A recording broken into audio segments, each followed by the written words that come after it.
21 October 2025 মানব সভ্যতার ইতিহাসে আরও একটি সোনালী পালক যুক্ত হলো।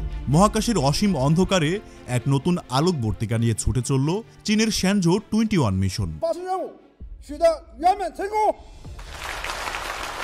পৃথিবীর বুক থেকে উৎক্ষেপিত এই অগ্নিশিখা শুধু 3 জন মানুষকেই মহাকাশে নিয়ে যাচ্ছে না, বরং নিয়ে যাচ্ছে চীনের এক মহৎ স্বপ্নকে, তাদের নিজস্ব মহাকাশ স্টেশন তিয়াঙ্গং বা স্বর্গীয় প্রাসাদ। কিন্তু এই চোখ ধাঁধানো সাফল্যের আড়ালে কি লুকিয়ে আছে অন্য কোনো গল্প, এমন কোনো সত্য যা আমাদের কল্পনারও বাহিরে? বেইজিংয়ের এই উদযাপনের রাতে ওয়াশিংটনের করিডোরে কেন এমন বরফ শীতল নীরবতা? কেন আমেরিকা এবং তার মিত্ররা মহাকাশের দিকে তাকিয়ে আছে গভীর উদ্বেগ আর সন্দেহর চোখে? তারা কি এমন কিছু জানে যা আমাদের অগোচরে ঘটে যাচ্ছে? এটি কি সত্যি এক মহাজাগতিক বিজয়, নাকি ভয়ঙ্কর ষড়যন্ত্রের সূচনা? চীনের রাষ্ট্রীয় গণমাধ্যম অনুযায়ী তিয়াঙ্গং মহাকাশ স্টেশন একটি আন্তর্জাতিক মানের গবেষণাগার। এখানে নভোচারীরা ওজনহীন পরিবেশে জীবনবিজ্ঞান, পদার্থবিদ্যা এবং নতুন প্রযুক্তি নিয়ে যুগান্তকারী সব গবেষণা করবেন। সবই তো ঠিক আছে, তাই না? কিন্তু নিরাপত্তা বিশ্লেষকরা যখন এই স্বর্গীয় প্রাসাদের ব্লুপ্রিন্ট বিশ্লেষণ করেন, তখন কিছু প্রশ্ন সামনে আসে। বিশেষজ্ঞরা একে ডুয়াল ইউজ প্রযুক্তি বলছেন, অর্থাৎ যে প্রযুক্তি একই সাথে বেসামরিক এবং সামরিক উভয় কাজে ব্যবহার করা যায়। এখন প্রশ্ন উঠেছে, এই হাই রেজলিউশন ক্যামেরা এর আসল কাজটা কি? এটা কি শুধু মহাজাগতিক বস্তু পর্যবেক্ষণের জন্য, নাকি পৃথিবীর বুকে থাকা কোনো দেশের সামরিক ঘাঁটির উপর গোপন নজরদারি রাখার জন্য?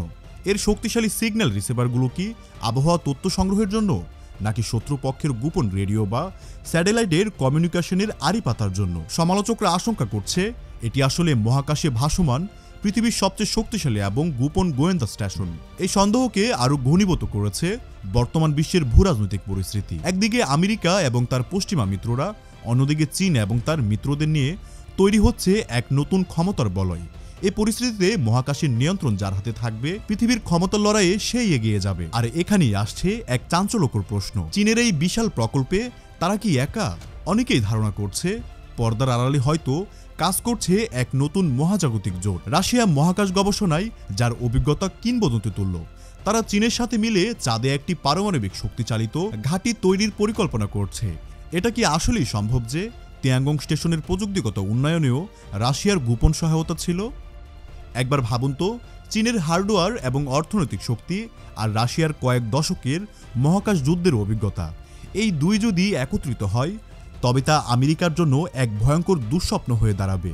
একটি স্যাটেলাইট বিধ্বংসী অস্ত্র বা মহাকাশ থেকে সাইবার হামলা চালানোর মতো ক্ষমতা যদি এই জোট অর্জন করে ফেলে, তবে পশ্চিমা বিশ্বের নিরাপত্তা ব্যবস্থা প্রায়ই ভেঙে পড়বে। বিশ্লেষকরা মনে করছেন তিয়াঙ্গংয়ের সম্ভাব্য লক্ষ্যগুলোর মধ্যে অন্যতম হতে পারে আমেরিকার ঘনিষ্ঠ মিত্র ইসরায়েল। ইসরায়েলের প্রতিরক্ষা ব্যবস্থা, বিশেষ করে তাদের বিখ্যাত আয়রন ডোম এবং ডেভিড স্লিমের মতো মিসাইল ডিফেন্স সিস্টেমগুলোর কার্যকারিতা নির্ভর করে অত্যন্ত গোপনীয় রাডার ফ্রিকোয়েন্সি এবং ডেটার উপর।